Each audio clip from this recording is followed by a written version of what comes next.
Tere tulemast tagasi Akselerista kanalile.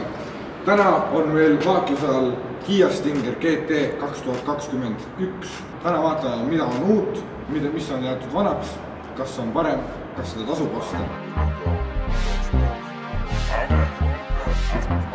Nii, tervist! Ja nagu te näete, siis on autol uhked vidinad küljes, puhas punane stitching. Nagu te näete, punane värv on igal pool domineeriv. See on sportauto, see sõidab kiirelt, see on punane, ta läheb kaugele.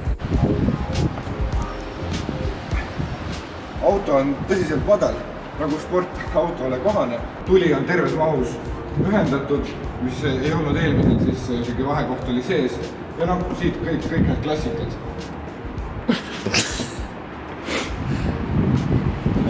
Ikkagi täis elektriline.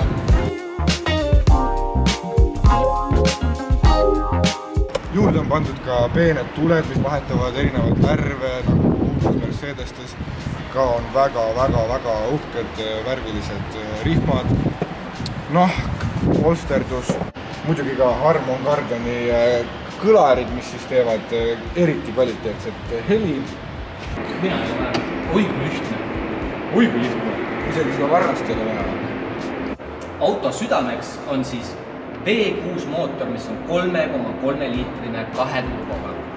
Ja jõu annab ratasteni 8-käiguline automaatkäigukast. See on siis 4-veoline? Absoluutselt. Toodab 365 hobujõudu, 272 kilovatti.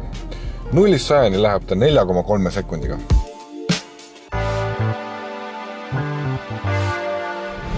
Nüüdseks olen mina sõitnud sellega siis terve päeva.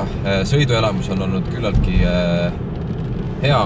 Ei saa öelda midagi halba selle kohta. Väga ilusti läheb edasi, väga kenasti sõidab. Mootori hääl on kena, sõiduelamus on viimase peal. Mis mulle väga meeldis on see, et kui sa istud päeval autosse, siis ei lähe automaatselt näiteks roolisoojend sisse, aga hommikul, kui ma istusin kell 7, siis oli automaatselt roolisoojendi kohe sees. Et tal on mingisugused toredad programmid juurde lisatud.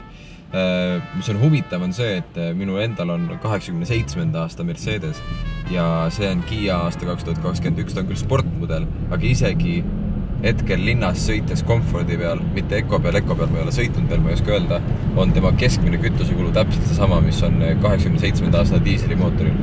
Nii et võib öelda, et ta pigem ikkagi neelab, aga jällegi tõde on see, et ma arvan, et kes selle auto ostab, ei mõtle selle peale, palju ta sööb. Väga vinge lisa, mis mul on veel meeldinud. Ma ei ole seda väga kasulikult saanud veel kasutada, sest et ei ole olnud suurt liiklust, aga kui suunatuld panna, siis läheb tööle siin ees ekraanina kaamera, mis näitab siis, kui suunatuli vasakule, näitab siit alt on üks kaamera, mis jälgib siis seda pimedat nurka põhimõtteliselt. Ja idee poolest siis olla turvalisem sellega. Ühesõnaga, ma arvan, et 10 punktist ta saab tubli 7. Räägime hindadest. Hinnad hakkavad 51 000 pluss kopikad. Aga baasvarustusest tuleb juba kaasa tahavate peegli monitorid, elektrilised istmed, elektriline rool, istme soojendused, ventileeritavad istmed. Taga on soojendusega istmed isegi. Elektriliselt kontrollitav vedrustus, head-up display, 19-tolline valuvelg. Mis puudutab kõiki neid kaasaegseid vidinaid, siis ka need on olemas. Me räägime rajahoidjatest, ilmselgelt püsikiiruse hoidjad, need kõik tulevad juba baasmudelist alates. Isegi on ka sellised kaasaegsed asjad nagu see, et ta jälitab ees olevat autot kuni selle kiiruseni, mis sa ise sead, püsikaga siis.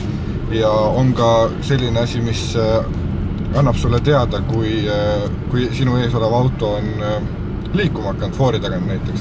Noh, et kui sul pilk on kusagil mujal või olgem ausad, kui sa oled telefonis, nagu siin Eestis tihtipeale kombeks on, siis ta äratab sulle see hei, hakka nüüd sõitma. Et kõik, mis kaasaegsest asjast soovid, kõik on olemas.